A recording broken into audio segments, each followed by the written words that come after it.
full screen now.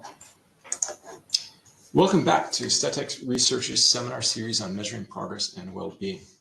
I'm Kelsey O'Connor, one of the organizers. Today we have a special seminar with our very own Francesco Sarracino, who will discuss the neo-humanist path to post-growth societies. But before we start today's seminar, I have a couple of announcements about our inaugural workshop.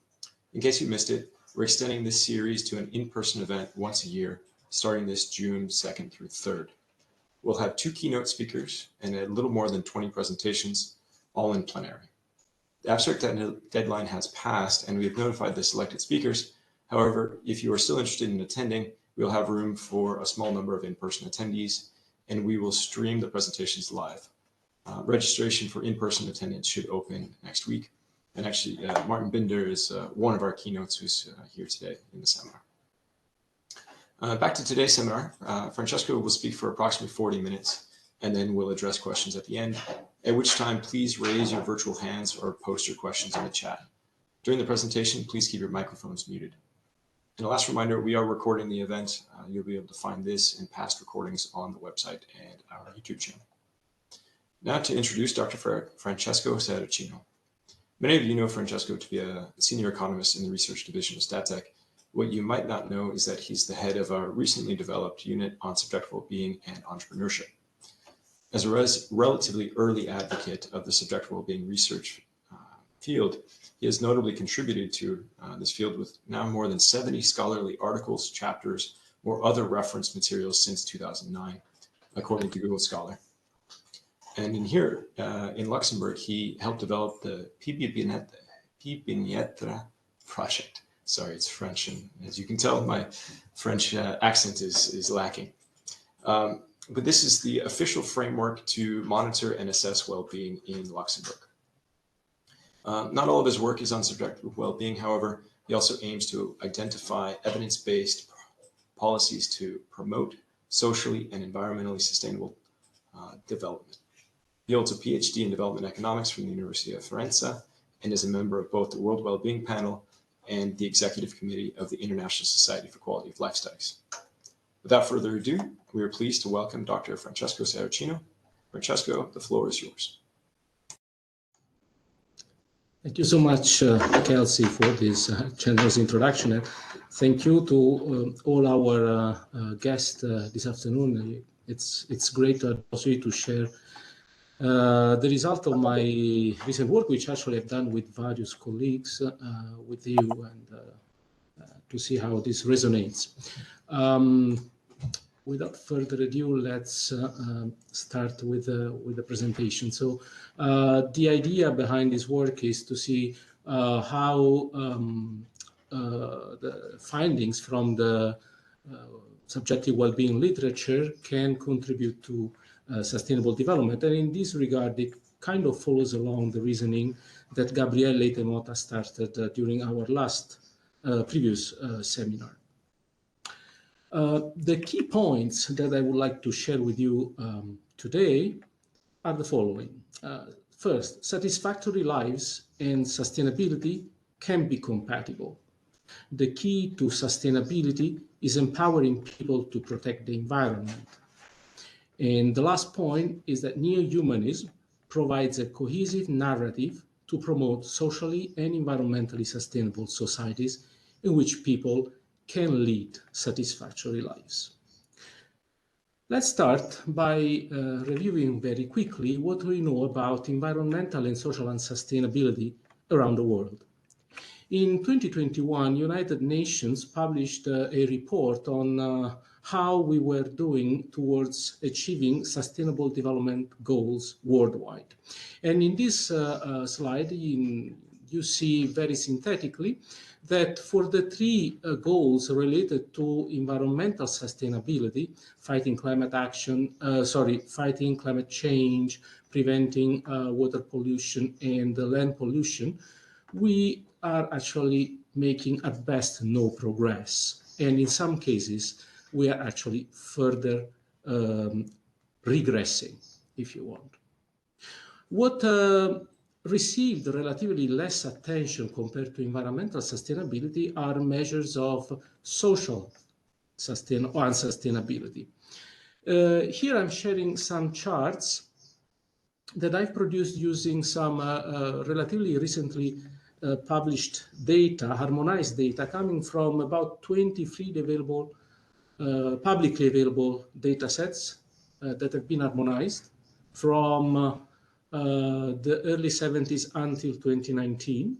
And this allowed me to look, for instance, at the trend of life satisfaction in various world regions from consistently from 1980 to 2019. What you can see is that, for instance, in Europe, Northern America, or Africa, we are observing some declining trends of life satisfaction, the share of people reporting to be very satisfied with their lives. Oceania also has a declining trend, but here, as there are just New Zealand and Australia, the band of confidence is very wide.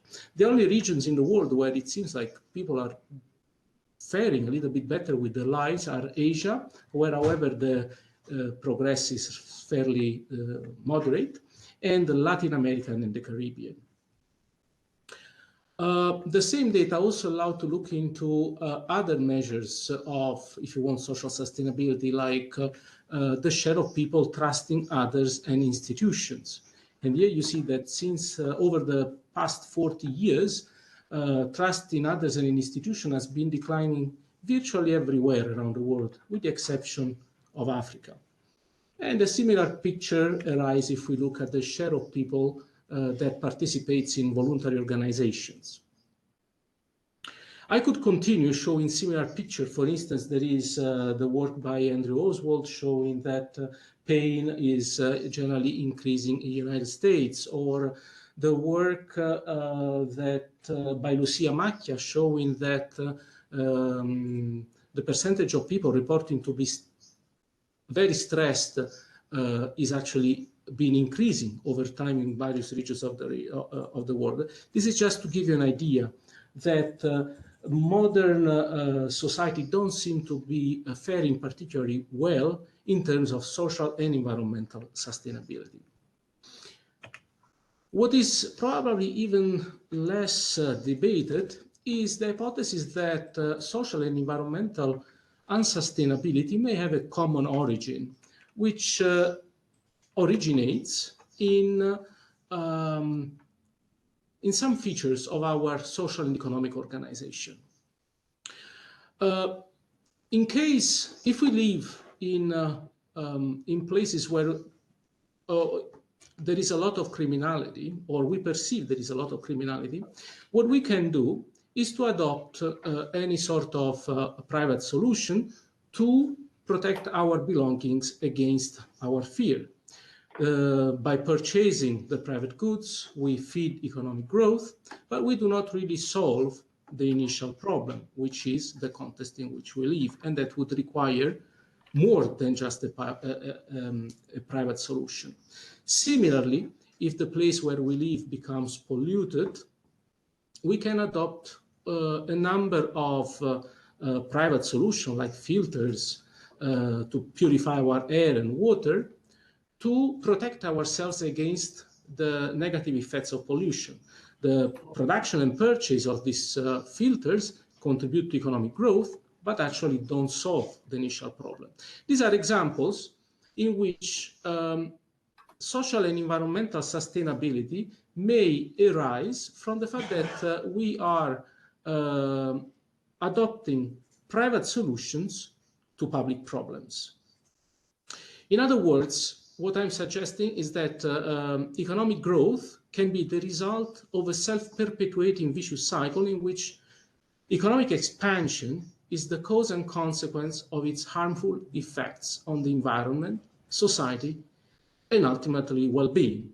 This kind of reasoning has been formalized a few years ago in models of growth that go by the name of defensive growth. Defensive because growth is fed by individuals' attempts to defend themselves against some negative externalities. Why do I say that growth is harmful for the environment?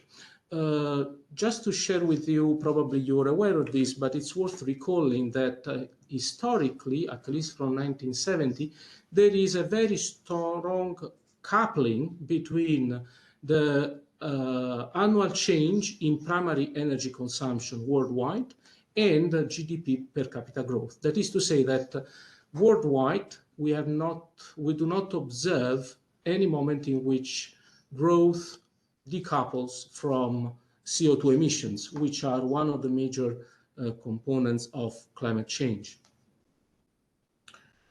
Similarly, recent data from United Nations show that the economic growth worldwide, which you see here with this dashed line, is very strongly associated with the growth of material footprint, which is a measure of the total amount of raw materials extracted to meet final consumption demands. Basically, material footprint offers an indication of the pressures placed on the environment to support economic growth and to satisfy the material needs of people.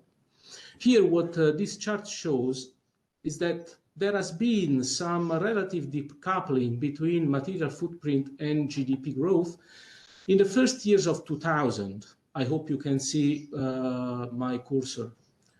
However, afterwards, material footprint has been growing faster than economic growth, showing that there is no evidence of decoupling between consumption of raw materials and economic growth. And also, there is no decoupling between material footprint and population growth.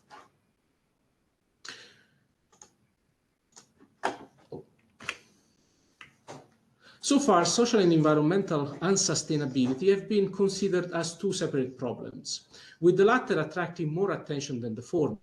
The traditional explanation of environmental unsustainability assumes that unsustainability derives from people greed and their high intertemporal discount rate. That is, giving up today for the benefit of future generations is expensive for those who are for current generations. This view has pessimistic implication about the possibility of protecting the environment, because if people prioritize the present over the future, then the only possibility that we have to push them to adopt sustainable behavior is to nudge or coerce them. And this is objectively difficult if people actually have different interests. This probably explains why we are actually performing so poorly when it comes to protecting the environment. However, the point that I'm trying to make here is that recognizing that there is a common origin between social and environmental unsustainability opens the door to a new explanation for unsustainability, one according to which unsustainable behaviors are compatible with people's fear or anxiety about the future. The more people care about the future, the more they may adopt unsustainable behaviors. This apparently paradoxical outcome is plausible when collective actions are impossible. That is, in society where trust, both in others and in institutions, is scarce. The reason is that when trust is scarce, people cannot count on others, and they will turn to private solutions to protect themselves and their dear ones to best deal with future uncertainty. The sum of all these private solutions end up worsening the initial problems against which we're trying to defend ourselves. What is the empirical support behind this explanation? Let's start by the first aspect. So this explanation has two aspects. People have to care about the future, so they have to be, in particular, concerned about the future, and people should think that cooperation is impossible. Do people care about the future? The answer to this question is the subject of a broad and controversial debate that largely hinges on the method used to compute people's time preferences. I can only scratch the surface of this debate, and I will start by showing some descriptive statistics coming from surveys worldwide. In 2021, the United Nations administered a survey in which they asked, among other questions, whether people believe that climate emergency is an issue. And here with the green bars, you see that actually more than 50% worldwide consider climate emergency, consider climate change an emergency. Of course, the shares are higher in small islands because they are most concerned by sea level increases, for instance. But the problem is perceived both in high, middle, and least developed countries. Also, the problem seems to be perceived by people independently from their age, where especially younger generation seems to be, probably with reason, concerned about climate change.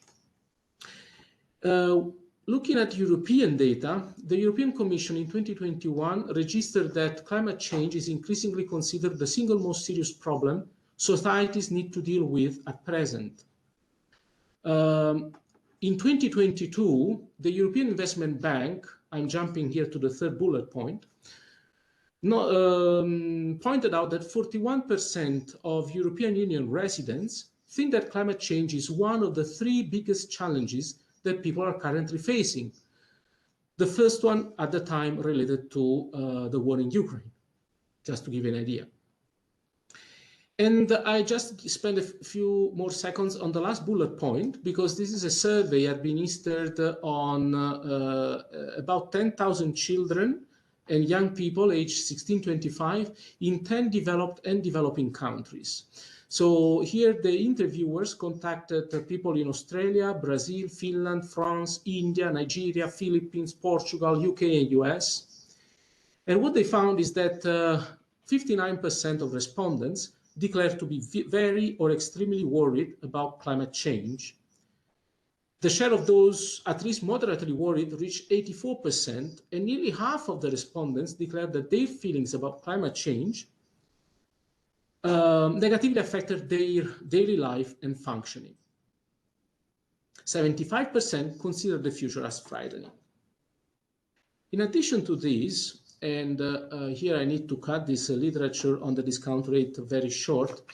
In a recent work with Stefano Bartolini, we put in relation people's answers about the perception of the future. These are based on questions like, please tell me which statement comes closer to your own views. Humanity has a bright future, or humanity has a bleak future. So we put the answer to this question in relation to people's subjective well-being. And we did this using 7 different data sets for which we had information on at least these 2 questions. And what we found, well, our idea is that if people don't care about the future, there should be no statistically significant association between their view of the future, whatever it is, and their current well-being. But what we found is that respondents who expect humanity to have a bleak future are significantly less satisfied with their lives than others. The magnitude of the effect is about 13% and is comparable in those surveys to the effect of becoming unemployed. So one of the most well-established negative correlates of people's life satisfaction. A last piece of information comes from evidence in laboratory experiments. This is a study published in 2011 by John Ifcher and Zarghami. And basically what they studied is how people's preferences for future payment changes between happy people and a control group. Basically, they treated a random group of respondents with short clips to improve their mood. And then they noticed that the treated group, so both groups, as you can see with the black and gray solid lines, exhibit declining preferences over future payments. However, the treated group, so the solid black line, systematically shows that they value more a future payment all over the period. In sum, the available evidence suggests that people care about the future and that happier people value the future more than others. What do we know about the second part of the explanation of unsustainability, the possibility of collective action? Is cooperation possible? It is probably well known that in countries like the United States, confidence in others and in political institutions has been declining for a long time now. Here you see data from our World in Data based on the on figures from Pew Research Center, and the trust in government in the United States has been declining since 1958. The United States is by no means the only country where this is happening. Let's have a look at the European Union. In this chart, I'm reporting the trends of trust in 4 European institutions: the European Union, the European Parliament, European Commission, and the European Central Bank. From 2005 to 2015, we record declining trust in these institutions. Also, between 1990 and 2012, we record declining trust in political institutions in Europe. This chart is slightly different from the previous one. This shows box and whiskers diagram by European region. And on the y-axis, we have the average yearly changes of trust in political institutions. So each box and whiskers basically show the distribution within the region of the average yearly change of trust in political institutions. The fact that nearly all boxes are below the zero line suggests that in the majority of European countries, with only a few exceptions like Switzerland, Turkey, or countries in the post-Soviet region, we record declining trust in political institutions. For your curiosity, the only institutions that in the same period recorded increasing trends of trust were the armed forces, which speaks, I would say, for increasing fear of European public opinion towards the uncertain future. In summary, the impossibility of collective action to address public problems stimulates private consumption and environmental degradation. The economy grows because of people's private efforts to cope with collective problems. And fear can push people to adopt unsustainable behaviors. These are 3 elements of a self-reinforcing vicious cycle that creates formidable consumers, probably all unhappy, unhealthy, overworked, lonely, stressed, and all obsessed by money and consumption. This is why money assumes such a prominent role in modern societies. Because what people can or cannot do depends increasingly on how much money they have. Money becomes basically an insurance against the uncertainty of the future. The less you have control over the future, the more you try to accumulate private resources to deal with whatever can come up.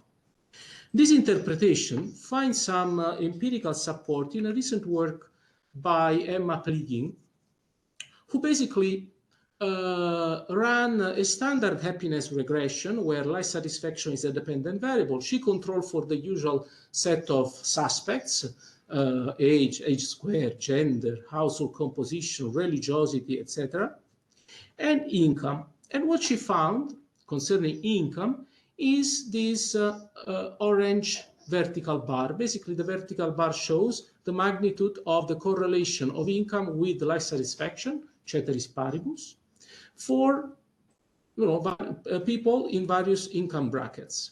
And what she finds is what we usually expect, that richer people have, on average, happier lives. However, she then runs a second regression on the same sample of people, but this time she adds a control for hope. And what she finds after controlling for hope is that the sides of the coefficient of the income variable, the sides of the coefficient of the income variable, decreases, and is now reported in this bar chart with the yellow bars.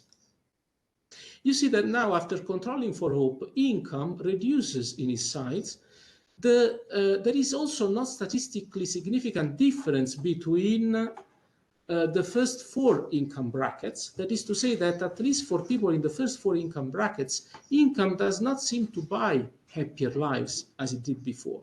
And there is only some advantage for the richest group.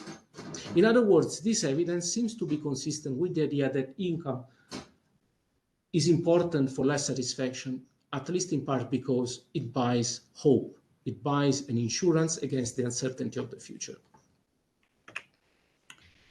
Here is where neo-humanism comes in. It provides or suggests the possibility to read the findings from subjective well-being literature and a way to break the vicious cycle that I've been describing so far. Specifically, neo-humanism suggests that we can shift from income as the preeminent measure of well-being to promoting well-being, because now we have a reliable and valid way to directly observe well-being. Neo-humanism provides a cohesive narrative organizing evidence from many studies from various disciplines to promote social and environmentally sustainable societies in which people can lead satisfactory lives. In other words, neo-humanism is a cultural movement that aims to put humankind at the center of decision-making by observing directly their well-being and prioritizing people over markets by reorienting social and economic activities and to decouple consumption from well-being. Neo-humanism invites us to abandon the common idea that economic growth is always good and to introduce a new definition of performance corresponding to society's ability to transform resources into quality of life. In fact, neo-humanism, and this is important, does not argue for degrowth, but refutes the agenda of growth at any cost. Society should prioritize socially and environmentally compatible future.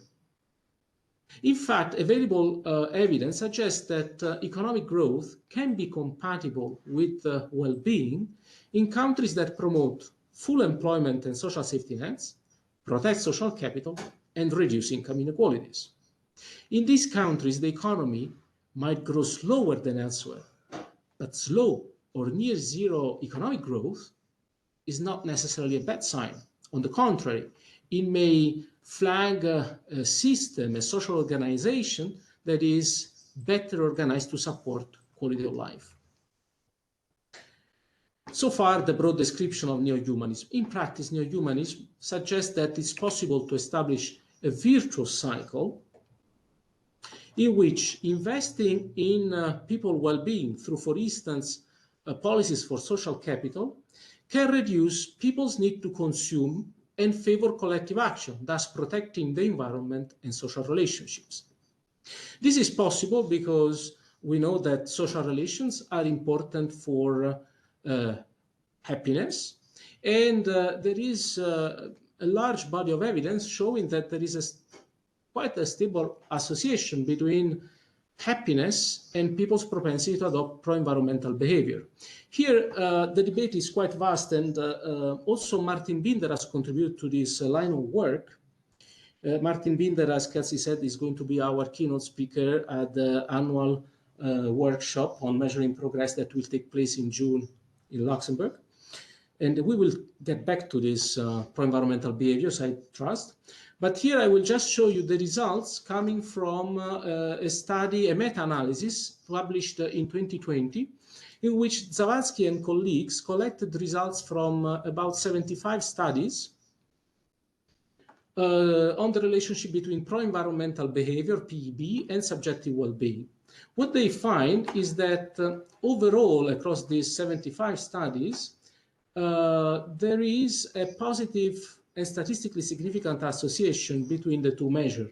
It's the black line, the black column on the far left of the screen. I'm sorry, I cannot highlight it because my cursor froze. The other bars in the diagram show how the association between pro-environmental behavior and subjective well-being changed depending on specific measures of pro-environmental behavior and subjective well-being. Notice that the fifth bar from the left indicates collective action, and it is the only one that is not statistically significant, which seems to suggest that perhaps respondents do not trust the possibility of collective action.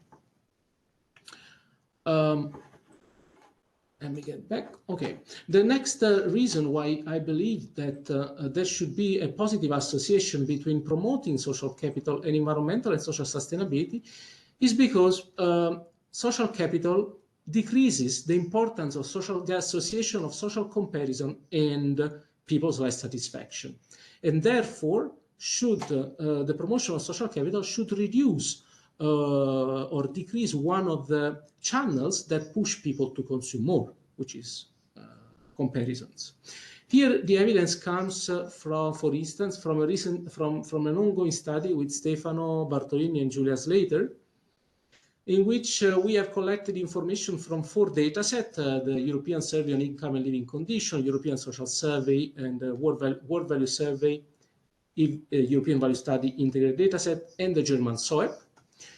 We used various measures of subjective well-being, social capital, and social comparisons. And what we find is that, I'm sorry, again, my cursor froze. What we find is that people that have, for people that have more social capital, the association between various measures of social comparison and well-being weakens to the point that in some cases it gets nearly to zero. As you can see from this bar plot, which reports the results from EU Silk data, if actually people with more social capital attach less importance to both income and social comparison. However, the importance of income gets nearly half as important as before, while coefficient of social comparison is nearly completely offset by social capital. In other words, promoting social capital should still make income important in people's life, but should nearly completely shut down the channel of social comparisons, which is one of the biggest sources of dissatisfaction linked to income. The last channel has to do with the fact that by definition, a higher social capital favors cooperation. More trust in others and in institutions favors cooperation, and the cooperation should allow us to address common problems, like the environmental and those related to environmental and social sustainability. I do not have evidence of this link. If you have any reading to suggest in this regard, I would be happy to hear it. But I can show some suggesting evidence coming from the recent literature on COVID-19. There are various studies showing that countries in which trust in others and in institutions is higher introduced less stringent policies to contain COVID-19. These are the results coming from the first wave of COVID-19 in Europe. And in a study that is still ongoing, what we find is that the higher is confidence in others and in institutions in a country, the less stringent is the government response. A possible reason for this result is that in countries where confidence in others and institutions is higher, government may expect a higher compliance with a better ability to cooperate to achieve a common goal. And this is another result that has been received quite some support in the literature following COVID-19. In the chart that I'm showing you, this has been produced in a recent paper I co-authored with various colleagues from STATEC and from Auckland University and Johannesburg University. We used here big data, I will not go into the details, but I will be happy to answer any question later. What we see basically is that there is a positive and statistically significant association between trust in others, in this case, and compliance with containment measures. Here, compliance is measured as the match between what the policy requires and individuals' behaviors. Oh, I'm sorry, I pressed the wrong button. Let me quickly get back into it. Pardon. However, this is subjective, as far as this is only suggestive evidence that there can be a link from cooperation to sustainability due to the fact that people are able to cooperate to address common problems. Then, how will the circle continue? Promoting environmental and social sustainability should benefit happiness because of the evidence that better environment, both social and natural, would benefit people's well-being. And there is, at this point, a mature relationship showing also that happiness contributes positively to productivity. There is experimental evidence coming from, for instance, the work by Andrew Oswald and colleagues. There is also survey evidence coming from the works I contributed to with colleagues from STATEC. And in particular, in a study published in the Journal of Happiness Studies a few years ago, we found that increasing by 1 unit life satisfaction in countries like France or Germany would contribute to productivity gains that are equivalent to nearly 80 working hours. That is to say that if we increase life satisfaction in countries like France and Germany, we would all be able to work nearly 2 working weeks less while leaving the output unchanged. This suggests that greater well-being can lead to efficiency gains, which can be used, for instance, to reduce working time without sacrificing people's well-being. Which means that we can ultimately decouple income and consumption from well-being to the benefit of people and of the social and environmental development. The productivity gains can be allocated to more free time, which would benefit people directly, or to finance policies for well-being. Either case, they would also allow us to free. I mean, all this virtuous cycle would also benefit eventually economic growth, but an economic growth that is qualitatively different from the one experienced so far. The one we experienced so far is, at least in part, characterized by defensive expenditures. If we manage to cooperate, and if we manage to shut down channels like channel of consumption linked to social comparisons, then most of the growth that we will experience will be linked to creativity. And this will allow us to restart the circle to promote well-being and in a self-reinforcing virtuous cycle.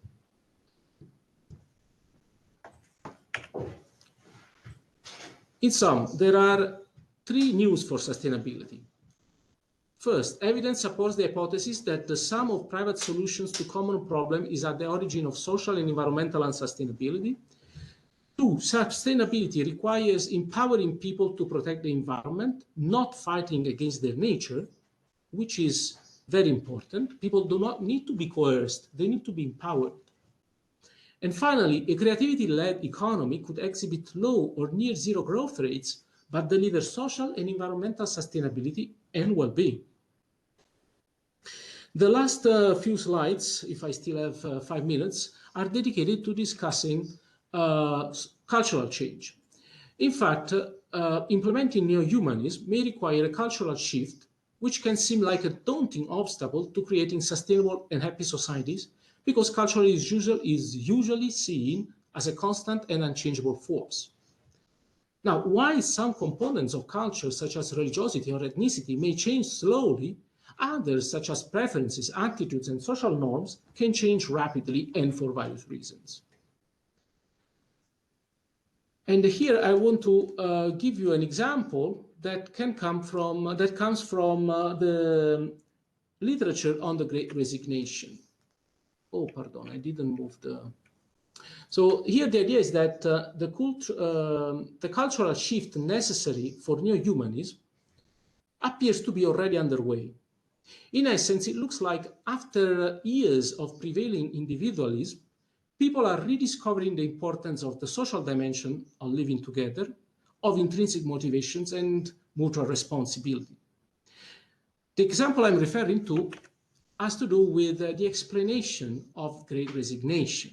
Now, you know that Great Resignation is a highly debated topic. We still do not know to what extent it is sizable and it is relevant. It has to do, however, with a significant involuntary exodus of employees in the wake of COVID-19 pandemic. But independently from its sides, some scholars have tried to investigate the reasons behind the Great Resignation.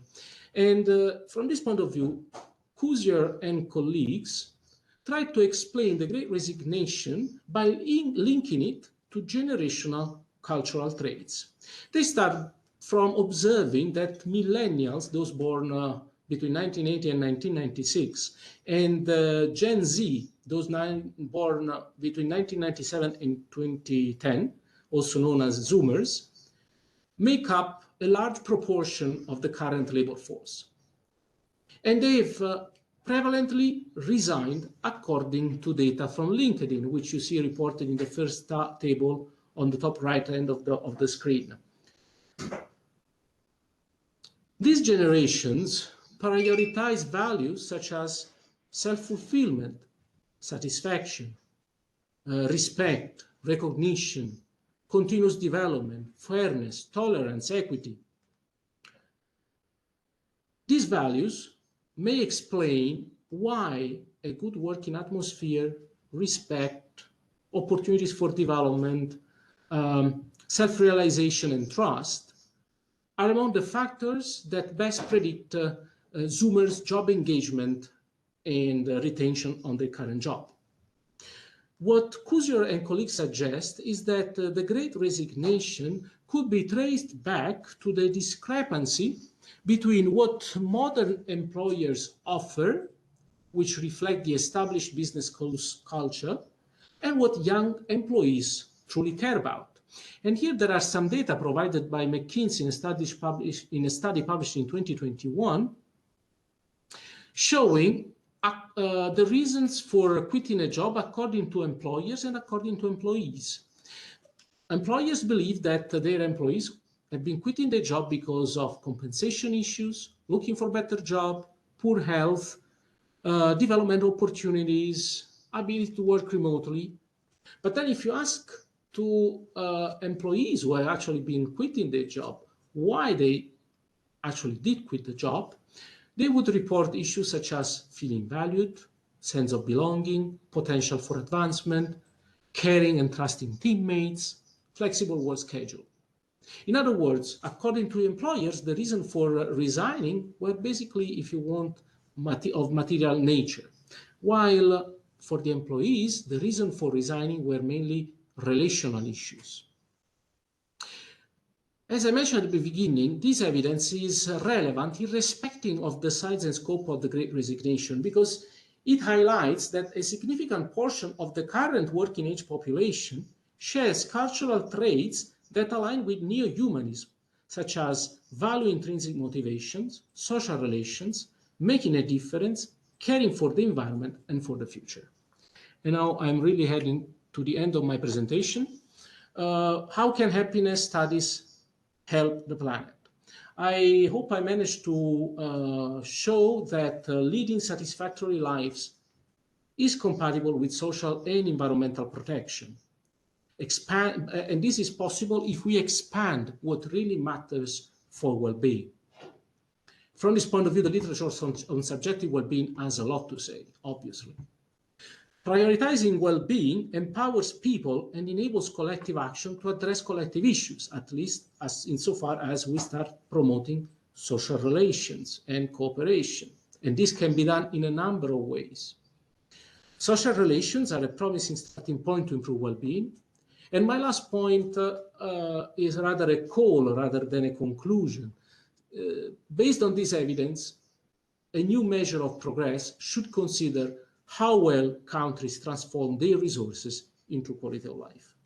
Thank you so much for your attention, and I look forward to questions and comments. Hello, everyone. Thank you very much for making it this far. We have a great opportunity for questions. So, Martin, it looks like you are up first. Then, Nuno, you lowered your hand. Okay. Go ahead, Martin. Thanks so much, Francesco, for this stimulating talk. I can't really disagree with anything that you said in terms of, I think, the value commitments that underlie this, as well as the research that you presented, does very much resonate with me. And I think there's really something to be said for this idea to go to something I wouldn't have called it intuitively neo-humanist approach, but I think the essence of this more decent economy or more decent way of making globalization or capitalism work in a sense. I think that makes sense, at least to me. But so my question would be, and I think this is the interesting part. If you're buying into this, and or if we're both in agreement about this, is how to get there and how to translate to this society. And you said that in a small sentence in between, where you said, if we manage to cooperate, and if we manage to get rid of social comparison. And that's for me the big question. How do you actually realize this utopia or this vision that you've sketched? In the sense that you've brought this up. I think it goes back to Tibor Szytowski, this notion of defensive consumption, right? Basically in a spiral, in a treadmill, that in order to actually just lead a decent life right now in the organization of our society, we need to pay a lot of money, put our children in private schools, otherwise they will have no future on the job market. Lots of money that we have to pay there, lots of money we have to pay to live in guarded communities, otherwise we're going to be subject to crime and all these sorts of things.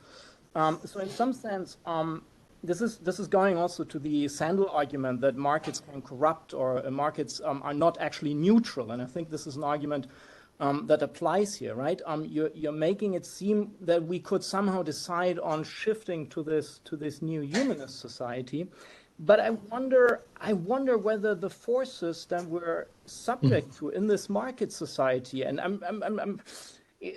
usually economists are very pro-market and pro-liberty and say in capitalism we can lead any lifestyle that we want to lead because markets allow us to be sufficient if we want to, or to be maximizers if we want to. But what if that's not the case? What if I can't? I mean, basically what you're saying is cut down on consumption. You know it will make you happier. But what if I can't cut down on earning a lot of money because of this dynamic inherent in our market-based societies that actually forces me to compete, to be in the treadmill? How do we get then to your utopia? I think that would be, if you had an answer to that, I think that would be, I mean, this is what we would need to work for in order to realize that, no? Yeah, that's a great question, Martin. Kelsey, how do you want to proceed? Shall we collect more questions, or shall I reply? Right now we have two questions. I always like to, if you can go quickly, just do it sequentially. Okay, I'll do that. Thanks a lot, Martin. That's really a fantastic question, and obviously one that for which the answer is not easy. I do believe that we need a policy shock. And for a policy shock to happen, we also need to create the demand for that kind of change. So here it means that we need to speak to the public and influence the public opinion, but also speak to the policymakers. And I believe that there is attention towards this, both for the public and for the policymaker. The question is, we need to get us started from somewhere. The first point is that I would like to we should start by recognizing that the market and just like economic growth are means to an end and not the end in itself. If the end is quality of life, then we should have the courage to prioritize people's well-being and what it takes for that people's well-being, recognizing that ultimately the market is able to provide certain amount of good and of well-being, and under certain conditions. I'm not saying that we should give up to growth. I'm just saying that we should stop pursuing growth as the primary end goal of current societies. We're sacrificing everything on the altar of more growth. And this has brought our societies to the brink of environmental collapse and also social crisis. So there are also various initiatives that we could adopt to change this. So for instance, one that might sound very much too strong, and particularly for those who support the pro-market initiative, is that in some industries, I think we should promote social enterprises. Social enterprises are known as B Corp in the United States or third sector in Italy. It's basically companies that put as their first aim satisfying a social environmental goal, and every profit is reinvested in the activity of the enterprise.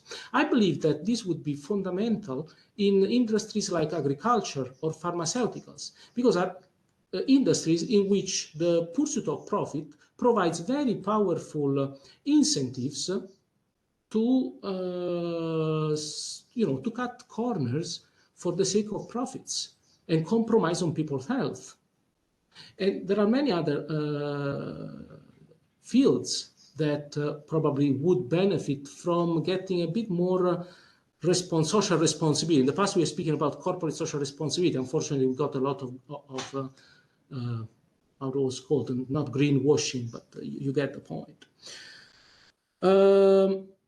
I also believe that cooperation can be taught, and I believe that the way education is organized in most of our schools, unfortunately, prioritize competition over cooperation. Most of the teaching styles are oriented to vertical teaching that goes from the teacher to the pupils, does not empower the pupils to be active participants, but just passive. We also put too much emphasis on the grades, which means that many statistics are reporting that pupils are more concerned about and anxious about passing a test, getting a good grade, rather than learning to become citizens. So if we recognize this problem, we can start changing what we teach in school already in primary schools. Why can't we do that? We could change the way we work. Work relations could also recognize more the powerful role of social relations. So this is a long discussion, and I would like to have more time, but I hope I managed to give you a hint of my view. It's a challenge. Gabriel, you can go next.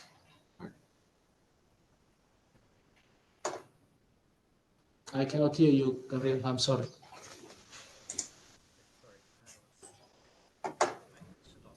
Hear me? I can. Okay, thank you.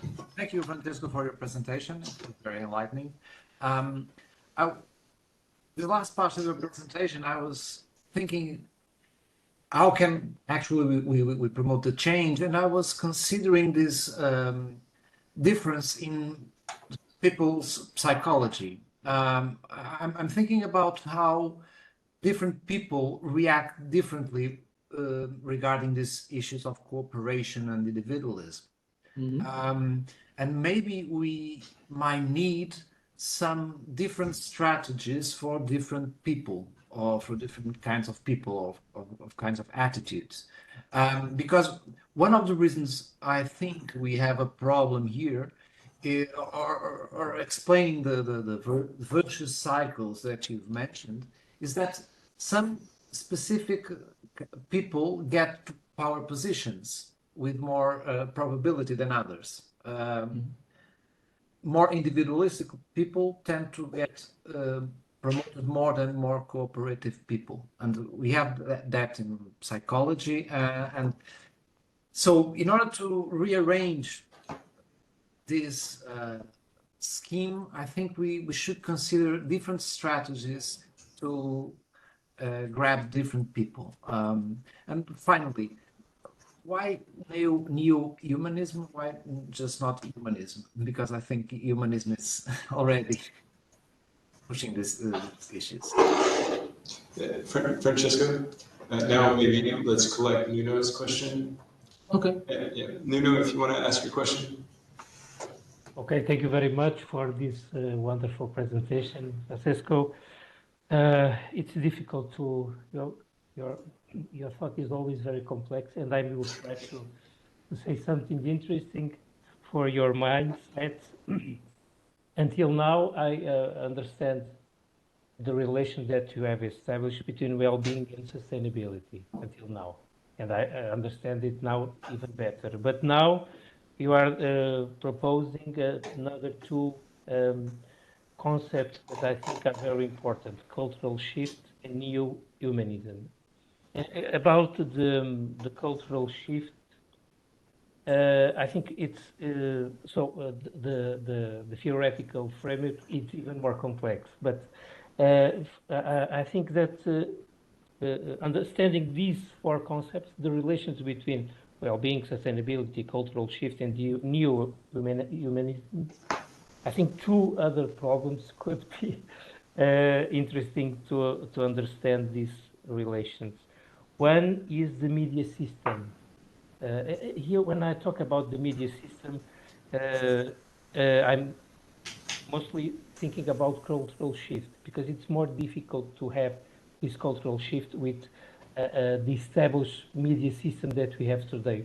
In my country, I feel that very in the very acute way. The other thing, I think that we should finally, and you talk about that, to have a new labor agenda, because quality of life is very linked with quality of labor markets. So I think even about the policy issues, even about how to make change, I think we need to keep very close attention to a new labor agenda that could have a new way of understanding sustainability, well-being, and so forth.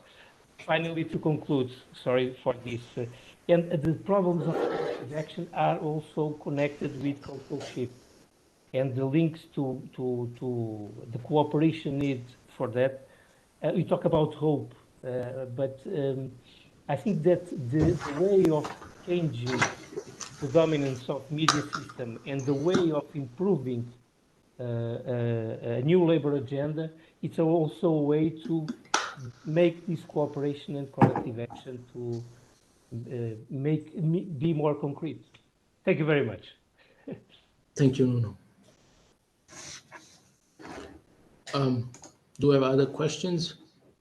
You also have one from Root, but I was thinking you do two at a time. Okay. Gabriel, I think your first point was mainly a comment rather than a question, and I think you're right. Actually, we need to think about heterogeneity. Now, while you were speaking, I was more thinking about heterogeneity across countries, because objectively, what I'm saying might hold more for developed Western countries and less in others. I'm thinking, for instance, of the post-Soviet countries or the transition economies where, for their recent history, the confidence in institutions and in others is exceptionally low. And in those cases, at least in those countries, individualism has been seen as a form of liberation. And going back to speaking about forms of collectivism or rediscovering the society could be considered as a return to past. So in this case, we need to find a way. I take your point, and I will think about it. And why not speaking about humanism? Well, to distinguish it from the original humanism, the one that developed in the 16th century, and that was referred to rediscovering the original Greek text, Greek philosophers. This is basically rediscovering the importance of human being. I just couldn't come with a better label. I understand that also Martin has some issues with the label, but it's a label. In the end, the important is that we understand each other. On Nuno's point, I had to cut some things because we only had certain amount of time, but media is definitely an integral point of this conversation. At various levels, there is media that act as amplifier of consumption. I'm thinking about influencers and all these kind of things. And then there is, and that perpetuates a certain culture, as you suggest. And then there is the effect that media can have on hampering people well-being. So at least as far as I know, online social media can contribute to people well-being as long as they facilitate their in-person interaction. But replacing online interaction with in-person interaction, in-person interaction with online interaction, that might end up hampering people well-being. As far as I know, here research is still scattered, and there is more work that needs to be done in this line.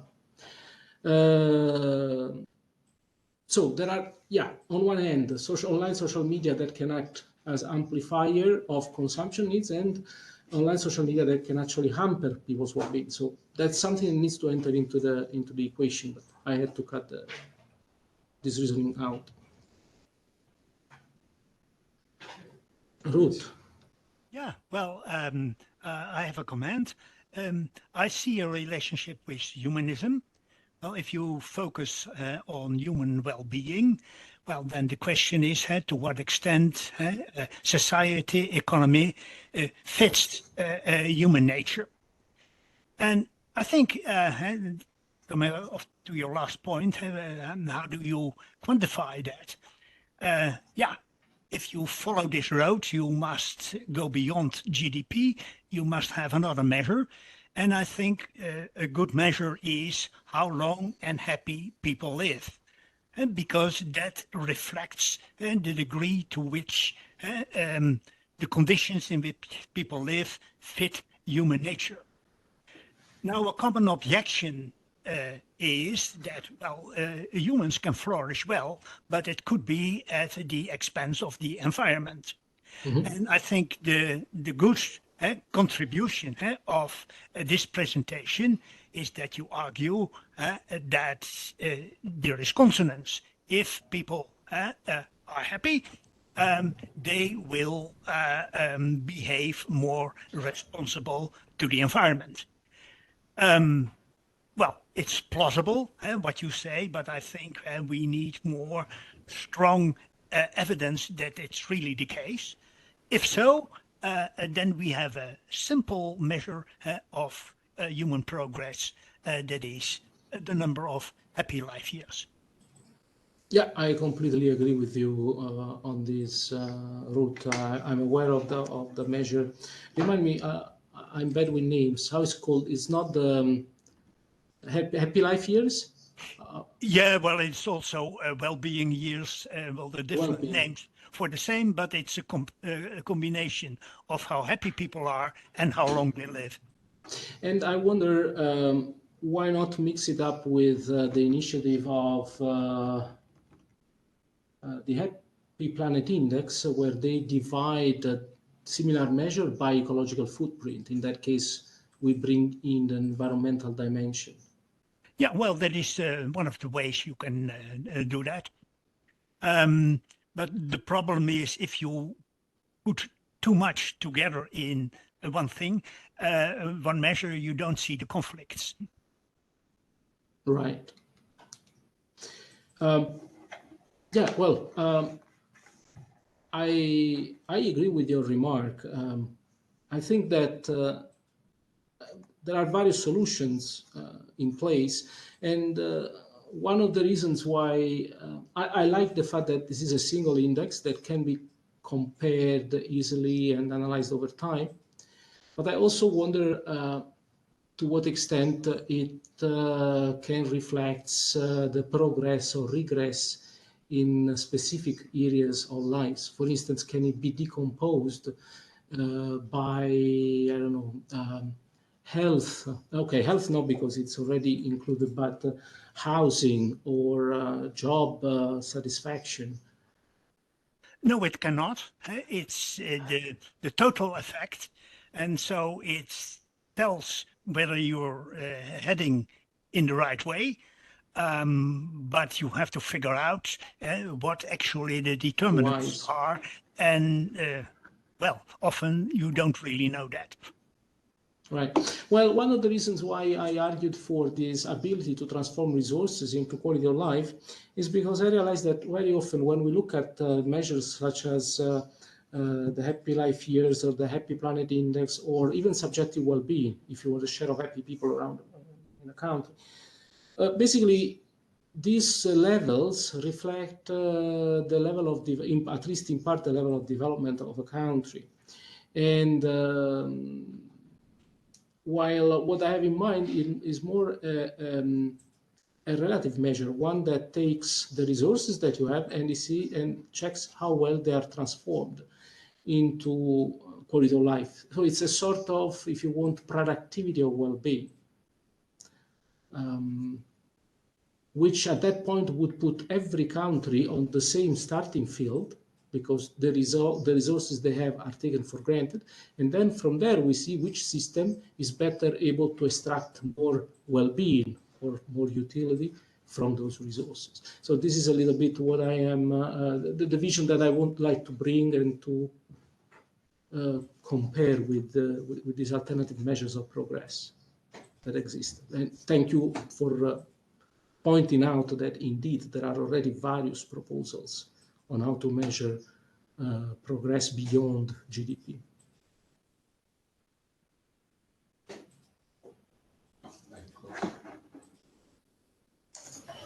So thank you everyone for staying this long. We went a little over. If anyone has any last questions, this is your last moment. Otherwise, we'll close here and we'll put the recording up online. Sorry if I interrupt you, because I saw that there was a question in the Q&A by Mark Henry, and I don't know if he's still online, but just in case, I will briefly reply. I was very interested in the global trend data you presented at the start of your presentation. Is this published data, and is it available for individual country? Yes, it is available for individual countries, and it will be published soon. So I think that the launching event of this data is due in May, and then it should be available to the public for downloading. I hope you're still there, Mark, to hear me. Thank you so much. Yes, thank you. Have a great night, everyone. Thank you. Bye-bye. Thank you. Bye. It was great to see you all. Thank you very much. Thank you. Bye-bye. No.